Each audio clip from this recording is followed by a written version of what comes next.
Hey everyone, I'm Clue, and yeah, we're still in February, right? Still sciencing the deck, if you will. I've played it a little, and it definitely needs some refining. I mean, that's to be expected. Again, I don't expect Shiyana to be, meta-defining or meta-competitive even. I mean, altogether, I should really sit down and learn the math. Because yes, Flesh and Blood is highly strategic, but it is also highly math-based, so to speak, right? All the cards can be whittled down to card economic, and it's 6 for 5 for 3, so how does that scale, blah blah blah, pitching and all that. So I would like to at some point sit down and learn that side of the game, but for now, we're just trying to have fun with it. So in terms of fixing up the deck, right, what do we need to think about and consider? Well, for instance, so Luminar's Ascension, we want to charge and then trigger its second effect, where we may attack an additional time with each weapon we control. Right, so to that end, we have both V of the Vanguard, and Herald of Judgment, right? Two cards that let us charge. Herald of the Judgment has to hit to charge, and V of the Vanguard just has to be played to charge, but it's 1 for 3 versus 2 for 6. Right, now, obviously, we only have 2 Luminar's Ascension, so we don't need 4 cards to charge, right? We only need 2. And of these 2, again, the Herald of Judgment has to hit. Right, so yeah, it's somewhat nice to have a 2 for 6, I guess, and have something that you can pitch, or well, no, I have no argument for it. Right, out of these 2 cards, if we're just trying to trigger Luminar's Ascension so that we can swing with our flails twice, then we don't need the Herald of Judgment. Right, we don't need 4 ways to charge; we only need 2. And between the 2 cards, V for Vanguard not having any other requirements other than playing to charge means it's the better card. Right, Go Again. Neither of them have inbuilt Go Again, right? Yeah, so that's another worry, but it's a concern for later. The big thing with this is we do need more Go Agains and more action points, enablers, if you will. So things like Lead the Charge, Captain's Call, which we'll look into once we get to there. But yeah, so we'll take out Herald of Judgment, right? We don't need all of them. Now, defensively, so we do have all the trap cards. I don't know how to feel about them. Again, it's this mentality of, if I have them, right, they're just going to sit in my hand till I end, and I'm going to stick one in my arsenal. I'm going to use it on my opponent's turn. Yes, they're all blue pitchables, which is nice, right? And they're all 0 cost, meaning they're just great defensive cards, defense reactions. They're all Riptide's whole gimmick, so they need to be. But at the same time, I don't know if they're necessary. The Techlo Core, right, is nice to get out there, okay? Two turns of getting a free 2 resources, which is really good. But again, the whole thing with this deck is we need ways to chain cards together. So for instance, Lessons in Lava into Blazing Aether. It's fine, right? But there's no Go Again between the 2 cards. We don't have Storm Striders, right? Mage Foot. I think that's the right one, right? To make our wizard cards instant and combo them that way. So we do need cards like Lead the Charge, probably Captain's Call as well, or Art of War, or something like that, to generate those Go Again effects and action points. So in that regard, right, we need to think about how we're chaining cards together. All these cards that I'd like to play, but at the same time, again, don't have Go Again, are they worth not having Go Again? So for instance, Frost Hex, getting the extra damage from Frostbite tokens, is probably not worth it, right? Ice Eternal, somewhat better. Again, high cost though, so it's all we're doing in our turn. Again, will we have enough things to play it?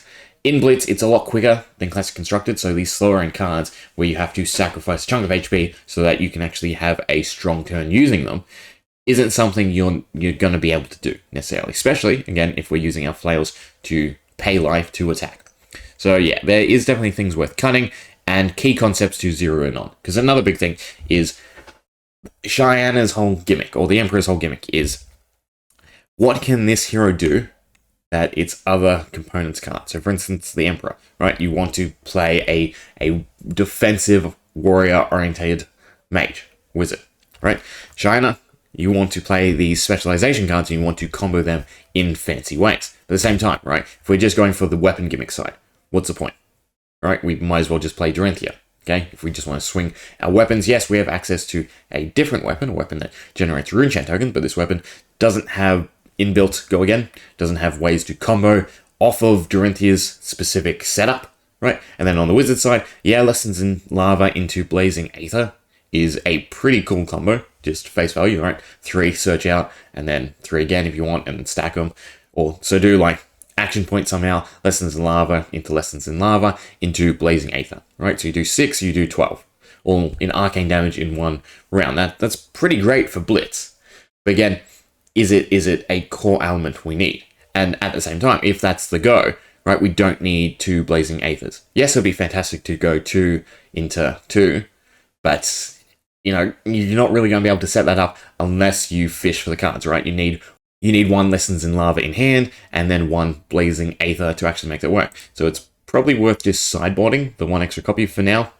We don't actually get that many sideboard slots, right? We only have 6, so we'd have to cut stuff here. Again, I do like this setup if we're facing a Runeblade.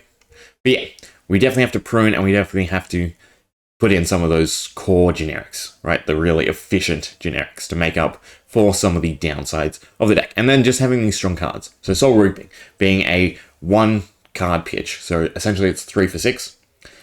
It's not that great in hindsight, right? It's really not that great because, yeah, you could pitch, or you could discard. No, not discard. Is it discard or banish? I think it's banish, right? Yeah, so you banish 1 card at the very least. So if I'm banishing a blue, it's 3 for 6. If I'm banishing a red, sure, now it's 1 for 6, but then, you know, it's going to average out to not that great in, again, the mathematics side of Flesh and Blood. So without getting the resources back from it, because we don't have access to a lot of Blood Debt cards, there's no real point in running it in comparison. So Alpha Rampage. So we'll get rid of Soul Reaping for now. Alpha Rampage being 3 for 9, but Intimidate. Yes, you then still also lose a card. It's in the graveyard. It's somewhat more accessible if you have the right generics, but Intimidate is probably stronger of effect because we can actually take advantage of Intimidate than, obviously, Soul Reaping.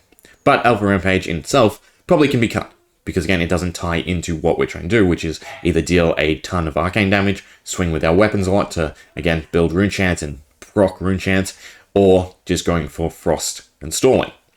Right, so this is sort of the core defensive, is the frost cards along with the traps, and then our main damage is probably the arcane side of things, and then just our economic use, if you will, right, is probably going to be the flail stuff. And for instance, the Goliath Gauntlet, we'd want to use it with Endless Winter more so than Alpha Rampage. So yeah, definitely worth mulling over and tweaking a bit. So I think I'll do that, and then we'll try and get some testing done and see how it feels. Right, I think that feels a little bit better.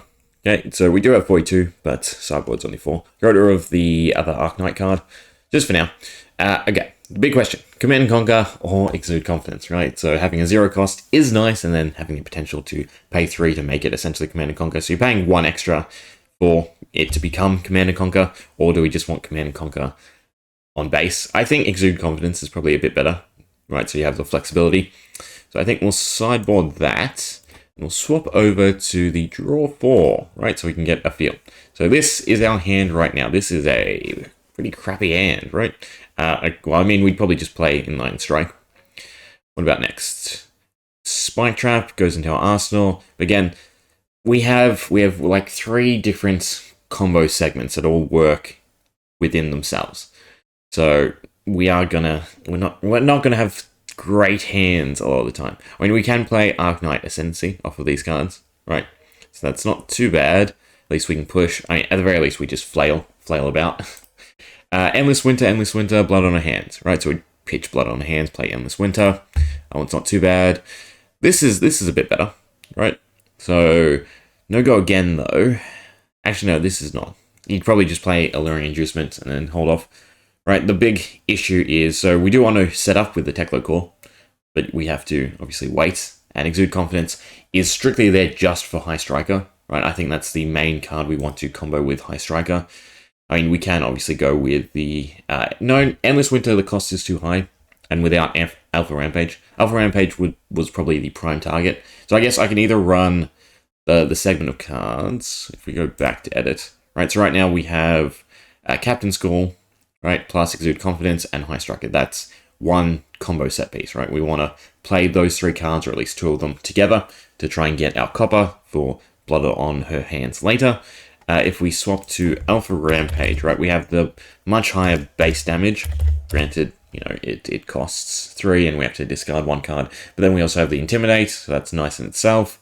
And off of 9, right, If we put Alpha Rampage back, we'd probably cut Exude Confidence and Captain's Call. No, but then you also have the defensive capabilities of Exude Confidence. So I don't know, right? There's something to that.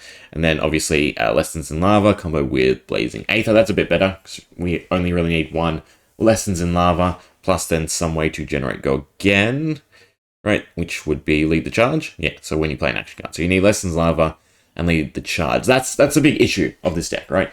Basically, the majority of things we want to play are 2-card combos, right? So getting that in draw is not so easy. At least not at the beginning of the game, right? So like we can do High Striker. I'm curious how long High Striker floats for. It's just the turn? Because it doesn't say anything else. It just says next time an attack you control hits. Oh, sorry, it does say this turn. Never mind. Brain. But you can just go for as many attacks as you want until it procs this turn, which is nice. V for Vanguard is essentially a dead card because we only really want to charge it while we... Well, I mean, I guess you could just use it to push damage, but you'd want to save it for Luminar's Ascension. So I guess you'd just play Ice Eternal, pitch... Would that be 5? You'd only pitch 2. So we create 2 Frostbite tokens. I mean, 2 Frostbite tokens isn't horrible. Frost-X is probably something that's getting close to being cut, and we just go with more attack cards, right, as a better way to deal with things. If your next end phase, they deal 1 arcane damage, so that really incentivizes them paying the costs, which is quite nice. Collapsing Trap, so we just keep that until end of turn. Yeah, so for instance, in this hand, there's nothing we'd want to play straight away. Right, we have no way to combo Lessons in Lava unless we, say, swap out the foot section, right, for the mage ones for Go Again. Collapsing Trap, we just keep and stick in our arsenal, and then obviously there's no point in playing Frost-Hex because we can't passively generate Frostbite as much. Yeah, there's no point in running Frost-Hex. This one has a too steep of a utility cost, right? We're not like Icelander, we don't have access to that many ice space cards. But then Ice Fusion. Ice Fusion is not so good. There's an initial cost, yeah, so Ice Eternal, you have to play Ice Fusion. Do you? No, it says you may. Then if it was fused, deal arcane damage. No, so we can still just create the tokens. And then if we have Northern Winds, you play it together. I guess that's kind of worth putting it back. We don't have access to any other ice cards, so we just Frost-Hex. Yeah. This is the issue we're running into, right? Just, there's still something missing, it feels, for Shiyana, for everything to come together. Just a few tweaks, right? If she had the ability to, say, use or have access to any cards mentioned in cards in your setup, right? So, for instance, you could then use the ninja chain, right? The combo. So if a card is mentioned in X card, you can use it.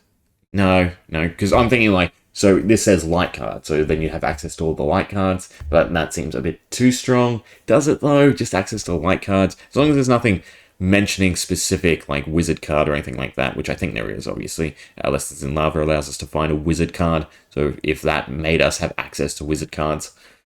I don't know, it still feels like there's just a little bit missing for her. I don't know, we'll give it a go as is. Right, we're probably going to do horribly. I think we'll do some test games against the dummy, right, just to get a feel for the deck, how we can play each turn, and then next time we'll probably try our luck at a game, and again, just realistically flail about. So we're just playing against the practice dummy here on Teleshare. Let's see how things go, what we can accomplish. So for instance, in this hand's actually pretty nice, right? We can either just stall with Northern Winds, not that they have equipment, pass, and then we just pick Data Doll for the sake of it, or we can go into Alpha Rampage and just try to get some damage off the go. I mean, we could do like Goliath Gauntlet into it, Luminar's Ascension, until the end of turn, weapons you combat +1, if this hits, reveal, blah blah.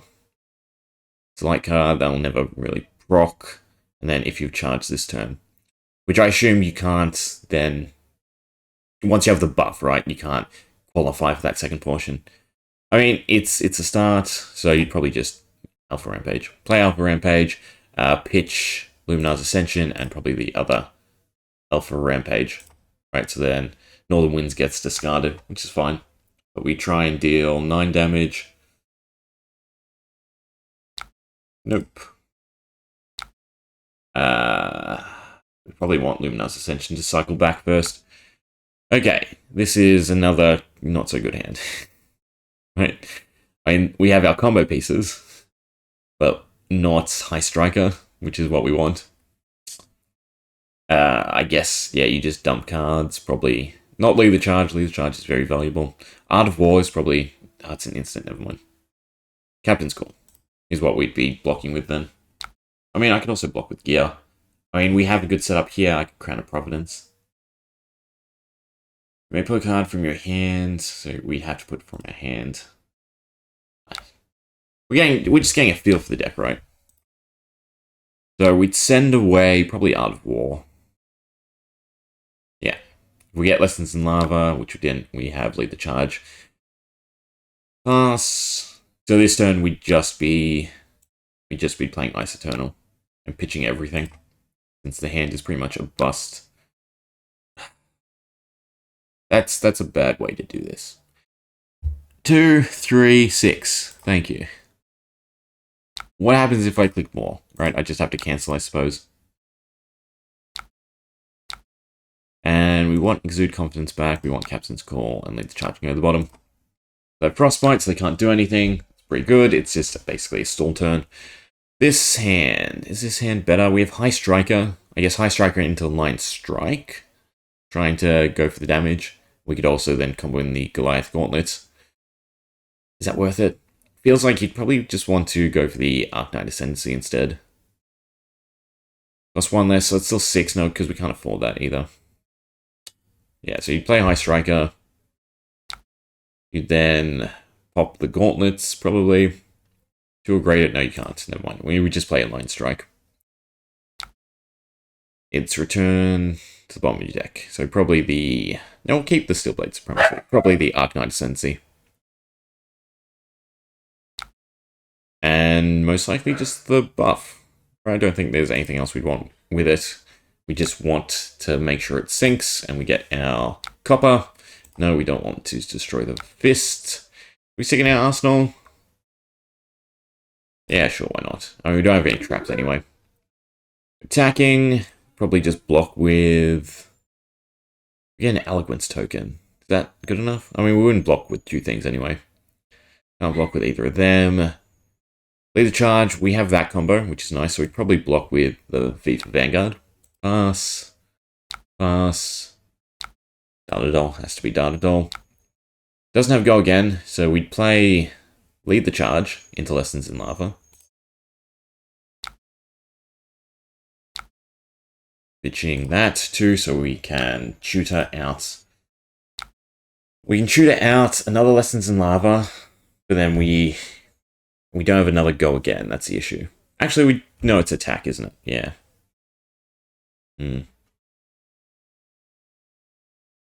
So you'd grab Blazing Aether, right? You then attack with the Flail. Where's my Blazing Aether?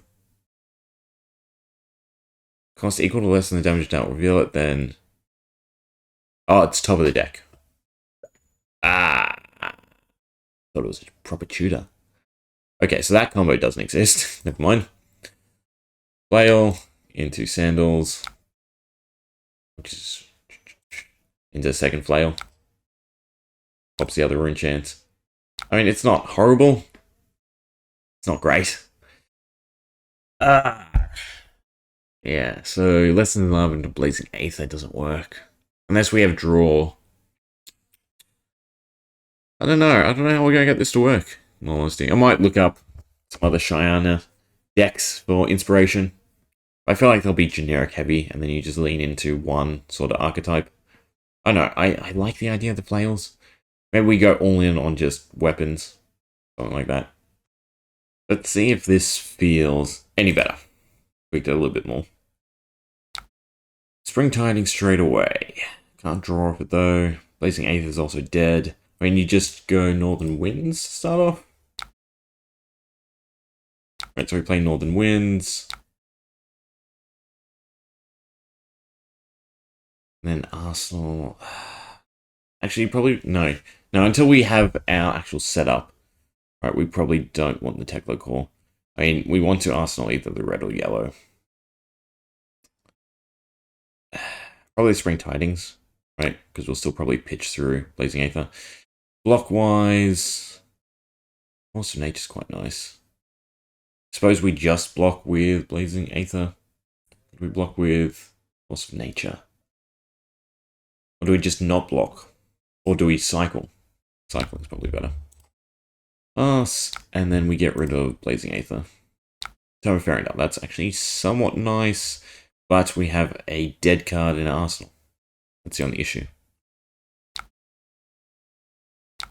Play the Teklo Heart and then just hope for a proper open Teklo Core, which we don't get. We get in this winter. Let's take the damage, I suppose. Use a reaction. Bends with greater than its base attack can't gain, but it's 3, so it's fine. Yeah, I shouldn't have put the Spring Tidings into Arsenal just to draw an extra card. That was definitely a waste. So we got 2 resources, that's pretty good. I guess we just go Force of Nature. I mean, this can start our little draw engine, which is nice. Goliath's Gauntlet into Endless Winter. We have to pitch the Tome. Correct. Do I want to pitch the Tome, or do I want to draw? Probably want to draw if we can find the right cards. Attack, whenever attack action card, so I can't proc that off that, not that we'd have go again either. So yeah, so we probably just pitch the Tome, and we do sizable damage. 10, that's not too bad. I mean, there's no point we don't go again. 2, what do we want to block with? We have blood on our hands. We have copper though.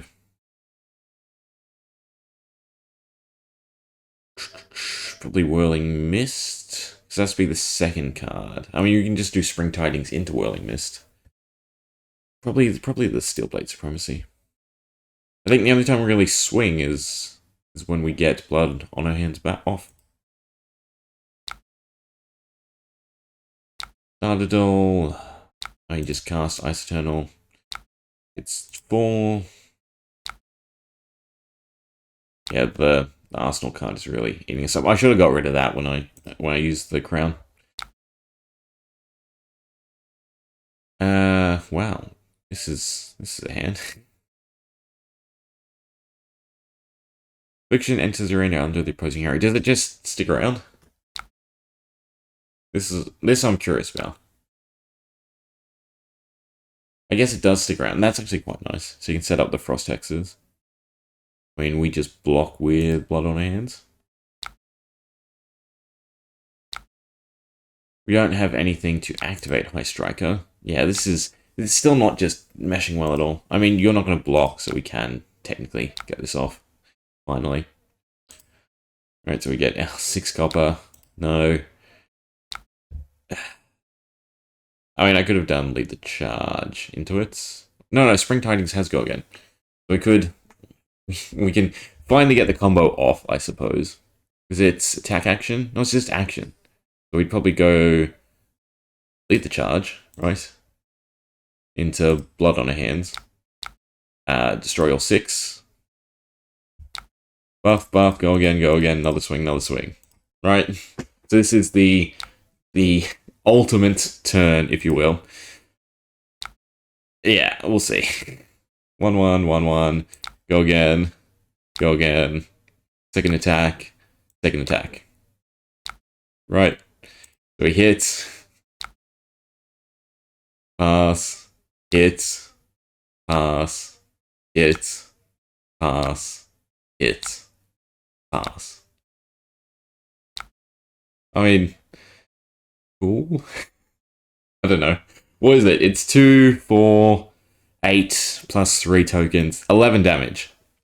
Spread over 4 hits. I mean, the 4 hits is nice, right? You just need something else to go with it. The Steelblade Supremacy would have been good, because we still have an action point, don't we? I believe so, yeah, 1 AP. And we didn't have to proc the sandals. I think with that combo in mind, the sandals could be swapped out.